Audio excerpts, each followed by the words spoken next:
मानव जीवन में अपने मनुष्य देह को कृतार्थ करा है यजमान परिवार ने, जो भूसावल की इस पवित्र कथा के मुख्य यजमान का पद ग्रहण करे हैं श्री रतन धोड़ू भोई जी, श्रीमती पुष्पा रतन भोई जी, श्री विजय रतन भोई जी, श्रीमती मीना विजय भोई जी, श्री अजय रतन भोई जी, श्रीमती शीतल अजय भोई जी, पाडलसा भूसावल महाराष्ट्र से हैं। एक बार यजमान परिवार के लिए जोरदार ताली बजाकर उनका स्वागत वंदन अभिनंदन, जिन्होंने इस पवित्र कथा का दिव्य लाभ आप और हमको दिया है। और ये भूसावल नगर की पवित्र भूमि पर, यावल की एक पवित्र धरा पर आप और हम इस पवित्र कथा को श्रवण कर रहे हैं। एक मानव का देह केवल एक मनुष्य का शरीर ऐसा है जिसको भगवान ने सोचने समझने की शक्ति प्रदान करी।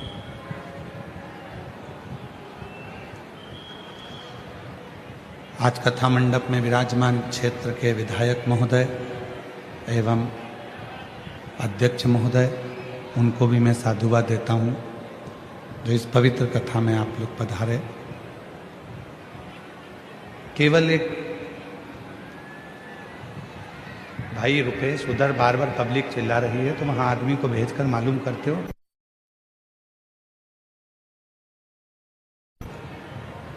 केवल एक मानव देह, मनुष्य का शरीर केवल एक ऐसा है जिसमें सोचने समझने की शक्ति है,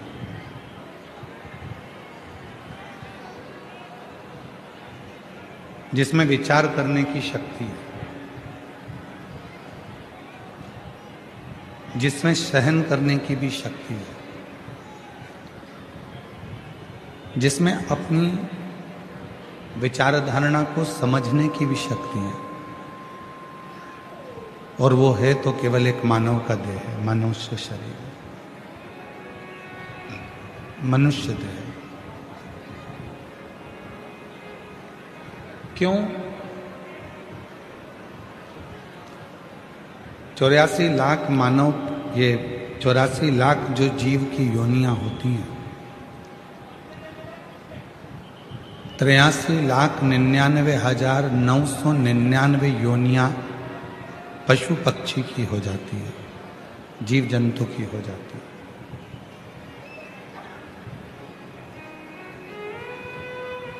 और 83,999 योनियां उधर का जंतु, वृक्ष, लता, पत्र, इन सभी की। और 84 लाखवें नंबर की जो योनि है वो मानव की, वो मनुष्य की।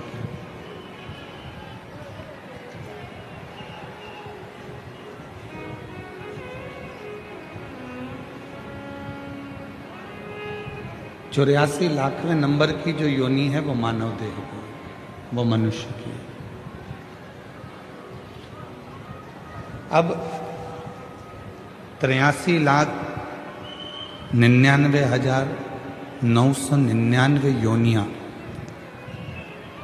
पशु, पक्षी, जानवर, जीव, पतंगे, वृक्ष, लता, ये सारी योनियां जब कट जाती हैं, निकल जाती हैं, तब ये 84 लाखवें नंबर की योनि आती है मानव की देह, मनुष्य का शरीर।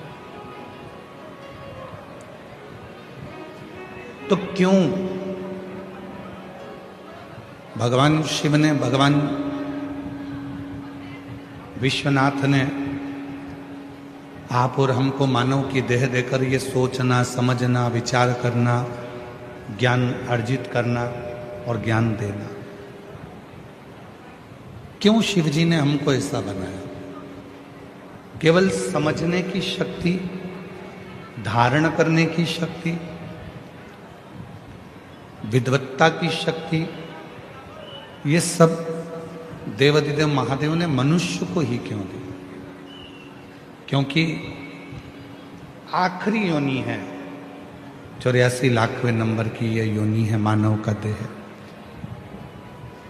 शिव पुराण की कथा कहती है, शिव महापुराण की कथा कहती है कि इसके बाद यदि 84 लाखवें नंबर की जो योनि है मानव की देह, इस योनि में व्यक्ति ईश्वर का भजन कर लेता है, सत्कर्म कर लेता है, कुछ सेवा कर लेता है, कुछ पुण्य कमा लेता है, तो फिर उसका जन्म नहीं होता, वो परमात्मा की शरणागति में विराजमान है।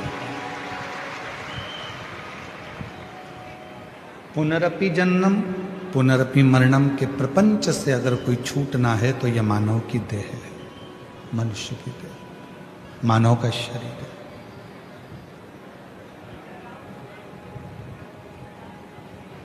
जितनी भी योनियां और मिलेंगी तो उन योनियों में आप सोचने और समझने की शक्ति नहीं होगी।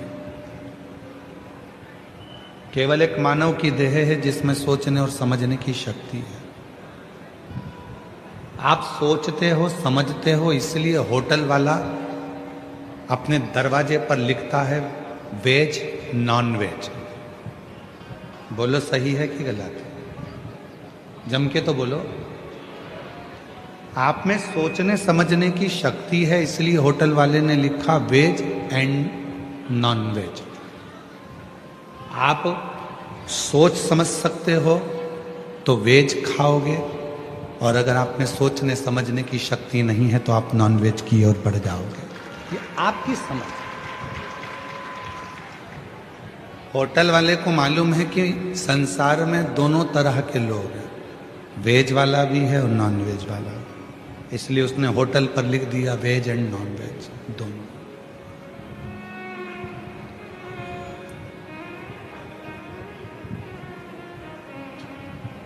एक शादी का मंडप भी है, शादी करोगे, एक अदालत भी है तलाक करने के लिए।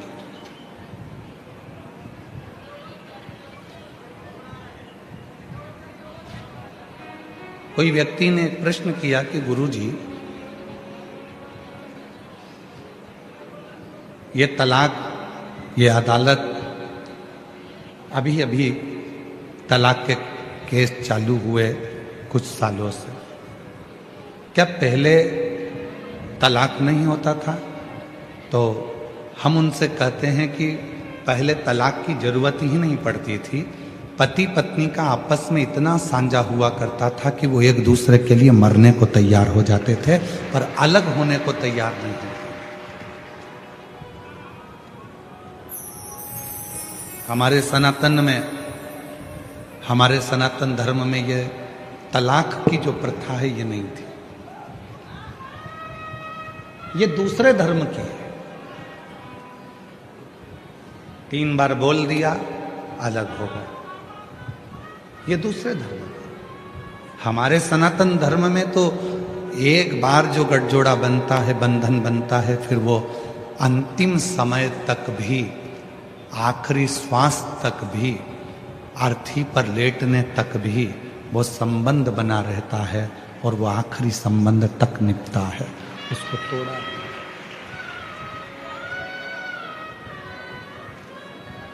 सनातन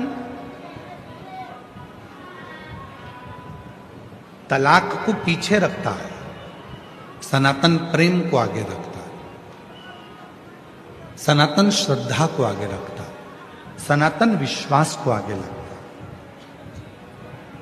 और आज इस व्यासपीठ से कहने में हम पीछे नहीं हटेंगे, भले किसी को बुरा लगे चाहे भला लगे। एक बात जरूर कहना चाहेंगे, दुनिया के जितने भी व्यक्ति हैं, दुनिया के जितने भी लड़के हैं, आज उनसे एक बात कहना चाहूंगा।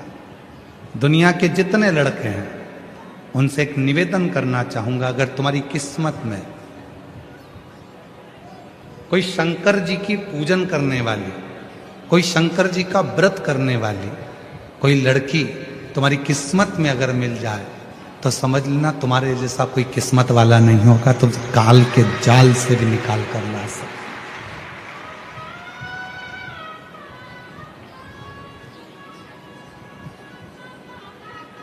परसों के दिन एक पत्र पढ़ा था, यहाँ पर एक भाई बहन आए थे जिसको डॉक्टर ने कह दिया था कि ये प्राण निकल चुके हैं, बॉडी घर ले जाओ। आप लोग उनका देखे भी थे, परसों के दिन की घटना। उस भाई ने कितना सुंदर बात कही। उसने कहा गुरुजी, ये मेरी पत्नी शंकर की भक्त है, इसलिए मुझे वो यमराज की कैद से भी वापस लेकर आ गई।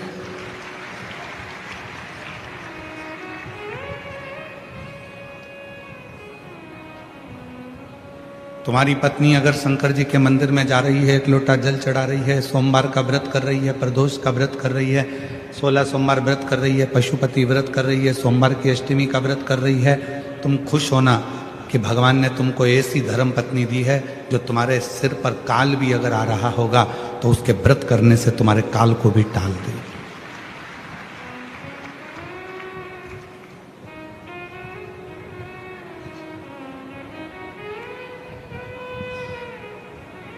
बहुत सारे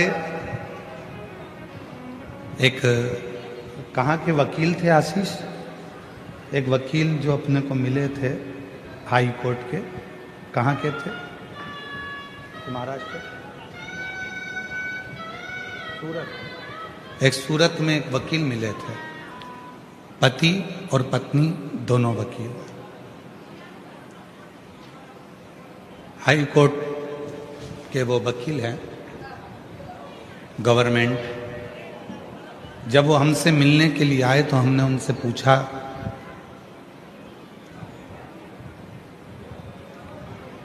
कि आपके पास में इतने सारे तलाक के केस आते हैं, आप गवर्नमेंट के वकील हैं, उसमें कितने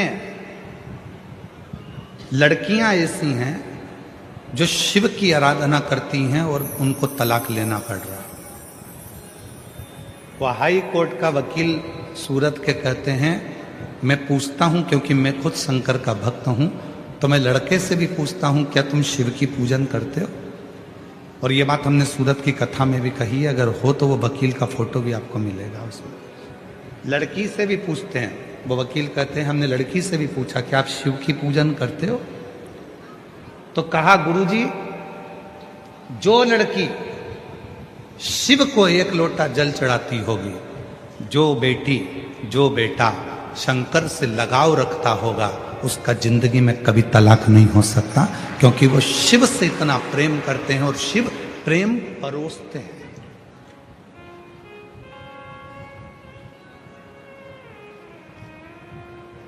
शिव प्रेम परोसते हैं। दुनिया के लोग कहते हैं 33 कोटि देवी देवता में सबसे ज्यादा प्यार इन देवता का है, कोई कहता है उन देवता का प्यार है, पर उन्होंने अभी प्यार देखा नहीं है। शंकर जैसा प्यार और माता पार्वती जैसा प्यार दुनिया में कोई नहीं कर सकता।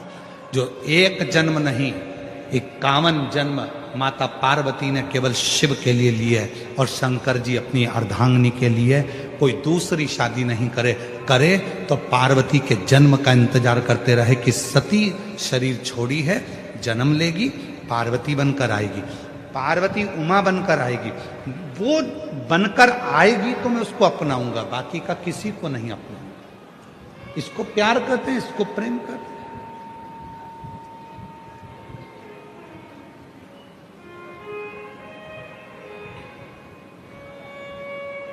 और नहीं तो आज का जमाना है, एक शादी इतना प्रेम भाव से शादी करी, तलाक हो गया, मालूम पड़ा थोड़े दिन बाद दूसरे से ब्याह हो गया। काय का प्रेम था, काय का स्नेह था?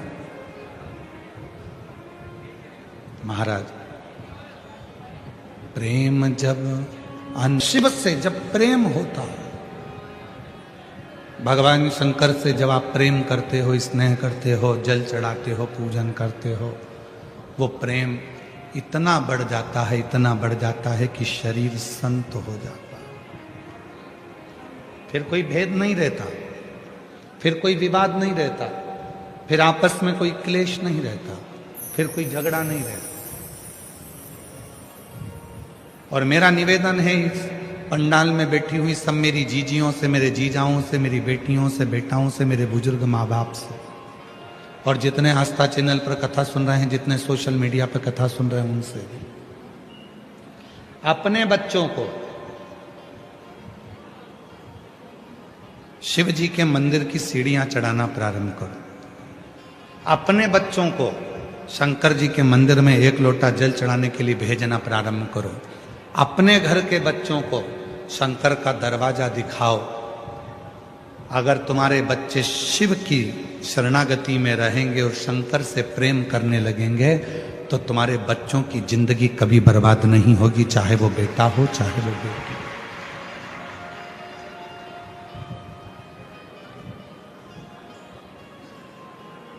शिव विश्वास देते हैं।